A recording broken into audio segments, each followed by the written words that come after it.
Assalamualaikum warahmatullahi wabarakatuh. Perkenalkan, nama saya Muhammad Atif Ridwan Bagusi. Di sini saya akan mengupas kasus di tahun 2022 terkait polemik penolakan pendirian tempat beribadah di Kota Cilegon. Salam moderasi. Oke, langsung saja akan saya tampilkan berita yang saya ambil dari web kemenak.go.id, yaitu pada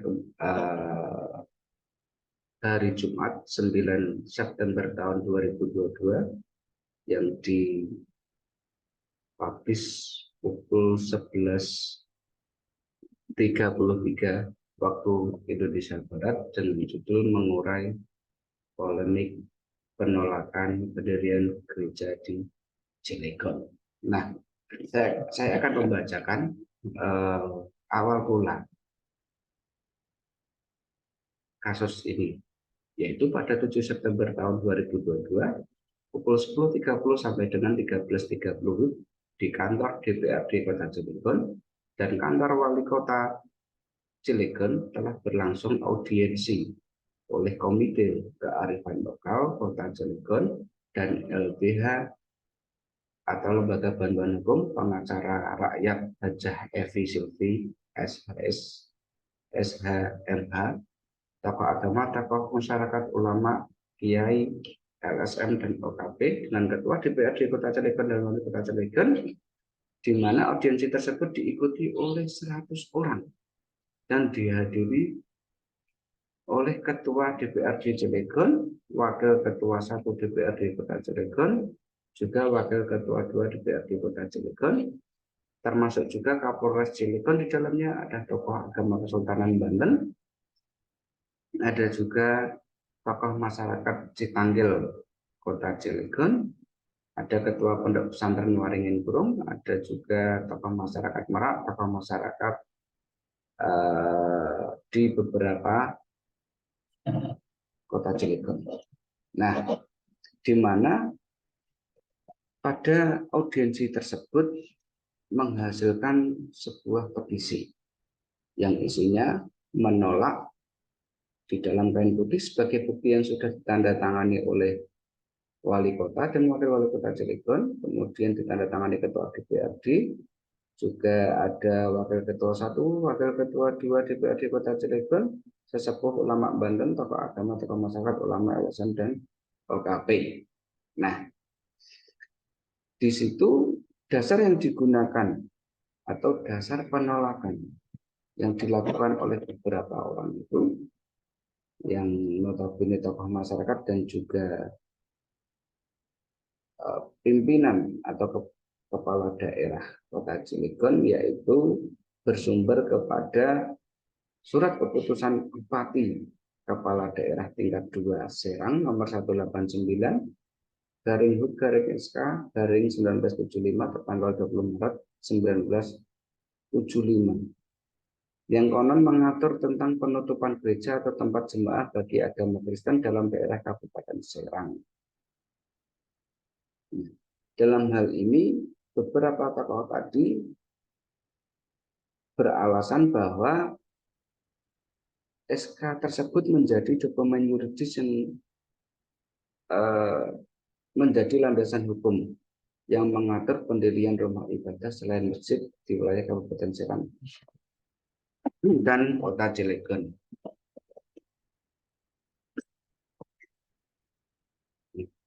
Kemudian kita melihat tentang persyaratan yang harus dipenuhi terkait pendirian rumah ibadah. Di situ ada 4 poin. Yang pertama, daftar nama dan ketua dan kartu tanda penduduk atau KTP pengguna rumah ibadah paling sedikitnya 90 orang yang disahkan oleh pejabat setempat. Adanya dukungan masyarakat setempat paling sedikit 60 orang yang disahkan oleh lurah atau kepala desa. Kemudian nomor 3, rekomendasi tertulis kepala kantor departemen agama kabupaten atau kota. Yang keempat, rekomendasi tertulis FKUP kabupaten atau kota. Jika persyaratan administratif terpenuhi, sedangkan persyaratan teknis bangunan belum terpenuhi, pemerintah daerah berkewajiban memfasilitasi tersedianya lokasi pembangunan rumah ibadah. Nah, maka dalam hal ini, panitia pembangunan rumah ibadah HKBP Maranatha mengklaim telah mendapatkan validasi 112 jamaah dari total 3.903 jiwa atau 856 kakak yang tersebar di 8 kecamatan Kota Cilegon. Panitia pembangunan rumah ibadah HKBP Maranatha juga telah meminta dukungan dari 70 warga yang berada di lingkungan Kelurahan Keren, juga telah mengajukan permohonan validasi domisili sejak tanggal 21 April 2022 kepada Lurah Keren Rahmati. Namun Lurah Keren tidak berkenan memberikan validasi atau pengesahan 70 dukungan warga dengan alasan tidak jelas. Oke, kita berhenti dulu di sini. Terkait polemik penolakan pembangunan rumah ibadah di Kota Cilegon. Nah, hal ini akan saya kupas, saya urai menurut pemahaman saya tentang moderasi beragama.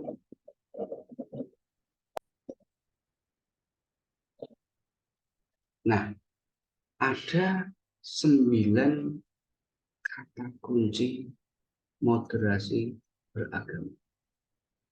Yang pertama, kemanusiaan. Yang kedua, kemaslahatan umum. Yang ketiga, adil. Yang keempat, berimbang. Yang kelima, taat konstitusi.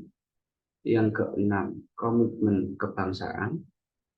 Yang ketujuh, toleransi. Yang kedelapan, anti kekerasan. Dan yang kesembilan adalah penghormatan terhadap tradisi.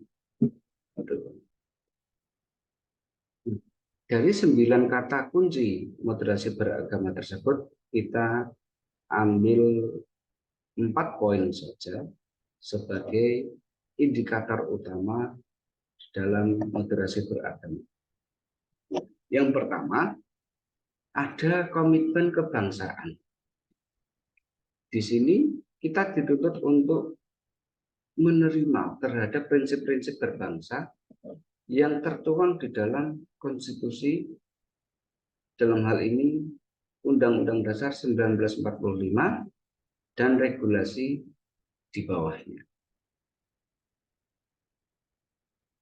Nah, terkait dengan komitmen kebangsaan ini berarti selaras dengan Undang-Undang nomor 39 tahun 1999 tentang hak asasi manusia, di mana pasal 22 ayat 2 berbunyi setiap orang bebas memeluk agamanya untuk beribadah menurut agamanya dan kepercayaannya itu. Nah,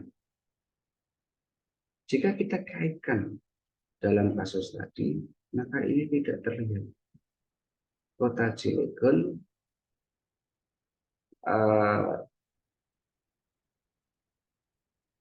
menganut Undang-Undang nomor 39 tahun 99 tentang. Jika kita naikkan lagi hierarki peraturan perundang-undangan ke atas, maka yang sudah saya sebutkan tadi, menurut Undang-Undang, menurut Konstitusi, Undang-Undang Dasar Negara Republik Indonesia tahun 1945, di dalam pasal 29 ayat 2, di sana cukup jelas. Jelas di dalam menerangkan bahwa negara menjamin kemerdekaan tiap-tiap penduduk untuk memeluk agamanya masing-masing dan untuk beribadah menurut agamanya dan kepercayaan itu. Maka seharusnya apa yang dilakukan oleh beberapa orang dalam hal ini ada tokoh masyarakat, ada wali kota, juga wakil wali kota Cilegon, ada ketua DPRD, ketua DPRD 1 dan ketua DPRD 2 Kota Cilegon jelas melanggar peraturan perundang-undangan. Baik apakah itu Undang-Undang 39 tahun 1999 tentang hak asasi manusia atau Undang-Undang Dasar Negara Republik Indonesia tahun 1945.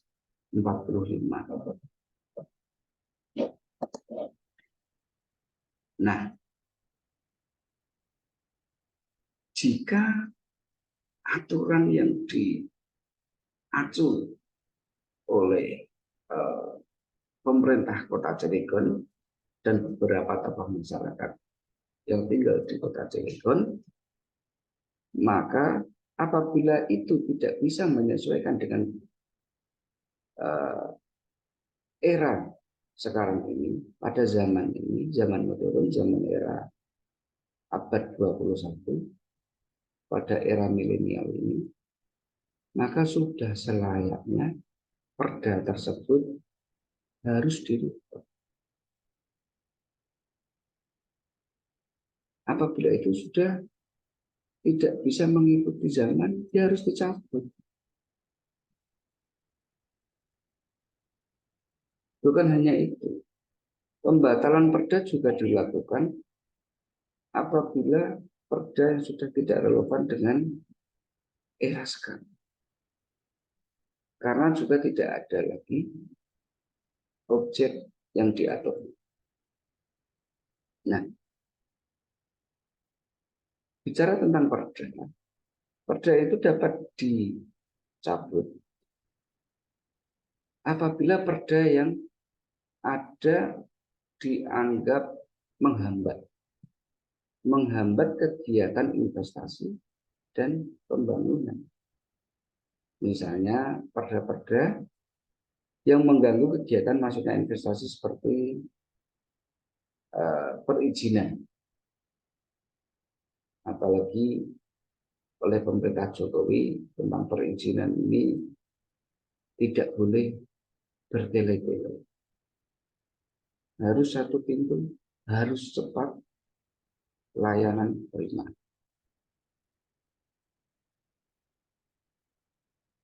Nah, ada juga perda tersebut dapat dicabut dengan alasan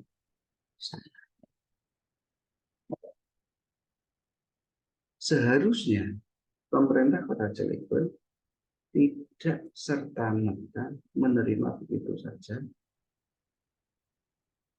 desakan oleh sebagian masyarakat Kota Cilegon. Seharusnya pemerintah bisa mengambil kebijakan yang adil. Ada keseimbangan di sana. Dalam hal ini, menjaga keseimbangan antar umat beragama. Adil di dalam memberikan izin tempat beribadah bagi yang lain. Seharusnya ini yang dilakukan. Kenapa tidak dilakukan? Jika karena aturan, kan pemerintah bisa merubahnya. Dalam hal ini, wali kota bersama DPRD berhak merubah perda tersebut. Karena memang yang berhak merubah perda, yang berhak membuat peraturan daerah, yaitu wali kota bersama DPRD.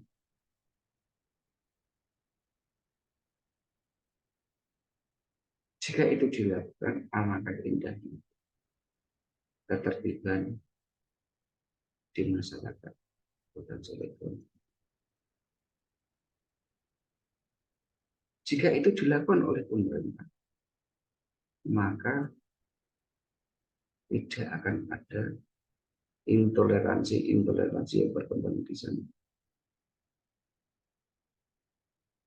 Jika pemerintah kota Cilegon melakukan itu, maka dapat dianggap memberikan atau sudah memberi nilai-nilai toleransi, sudah mencontohkan nilai-nilai toleransi pada umat beragama.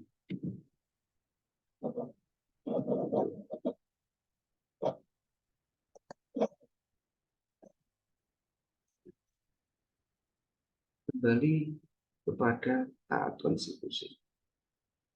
Bukankah sebuah peraturan daerah harus taat kepada peraturan yang di atasnya?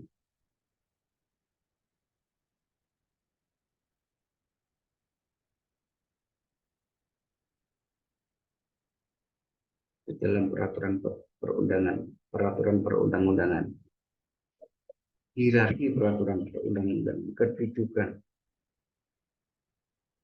undang-undang itu lebih tinggi daripada kedudukan Undang-Undang Dasar Negara Republik Indonesia tahun 1945 itu lebih tinggi dari undang-undang. Apalagi seharusnya pemerintah dalam hal ini,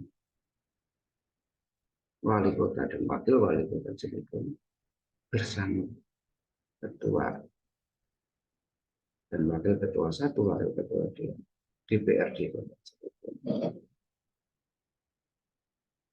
merubah peraturan yang ada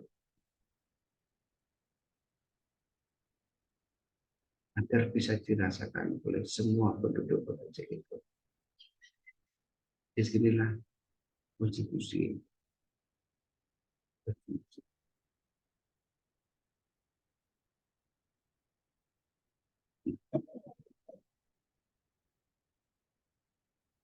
Jika kita tunduk pada sebagian orang dengan dalih akan ada kekerasan, maka kita akan menjadi negara yang intoleran. Tentu saja kita tidak ingin.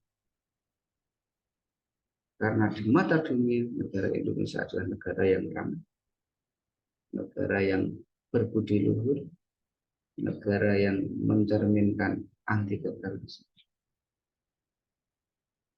Tentu hal ini sudah ditunjukkan di berbagai budaya, di berbagai belahan